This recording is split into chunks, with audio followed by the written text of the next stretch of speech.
Kraken forward Jordan Eberle somehow found a way to throw additional gasoline on an opening round playoff series already flaming with more drama than typical NHL showdowns needing a full 7 games. Eberle ensured Ball Arena fans on Sunday night will have a target at which to direct genuine anger along with a smattering of conspiracy-driven angst about why the defending champion Colorado Avalanche are facing a sudden death Game 7 against a second-year team. The league opted to not hold a hearing over Eberle's boarding penalty against Andrew Cogliano during Friday's Game 6 loss, but that was before it was revealed late Saturday afternoon that Cogliano, who'd returned to play in the third period, has a fractured neck and will be out indefinitely. With the league seemingly unprepared Saturday evening to reverse its hands-off decision on Eberle amid pretty rough backlash and criticism, the veteran Kraken winger remained free to play in Sunday's winner-take-all clash to decide who faces Dallas in round 2.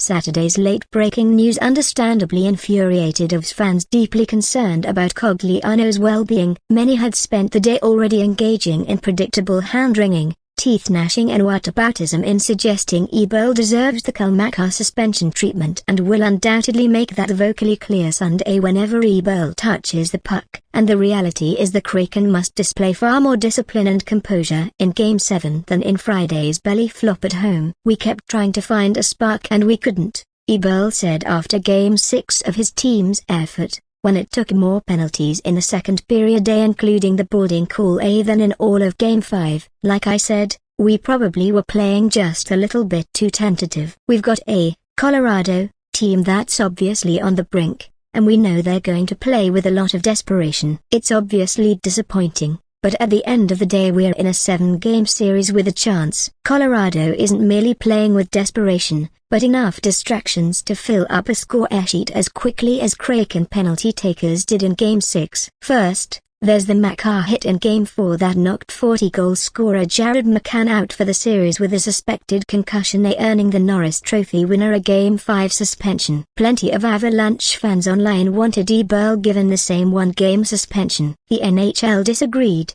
though it's unclear whether the league's Department of Player Safety would view things differently had Cogliano been carted off the ice rather than leaving on his own and later returning to play.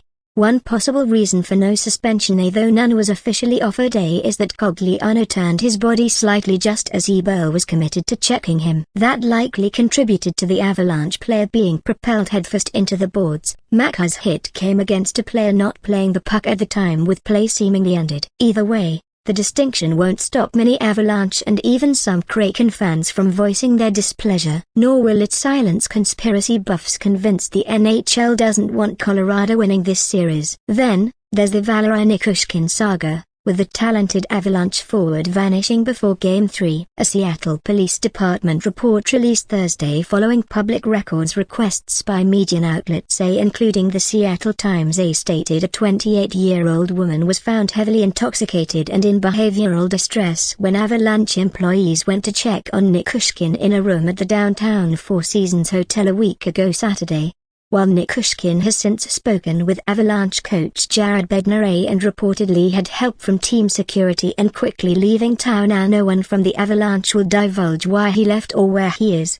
Seattle police have yet to release audio of the 911 call made by Avalanche team physician Bradley Chingstrom that day, alerting authorities to the woman's distress. That the audio could potentially contain information on Nichushkin's involvement and what specific drugs or alcohol Chingstrom suspected the intoxicated woman to be under when he phoned seeking help, and where she got those substances, has only deepened speculation about the incomplete police records released to date. One Denver media member tweeted that obtaining the 911 audio from Seattle police has been akin to dealing with the Department of Motor Vehicles. That audio will now remain unreleased until after the series ends.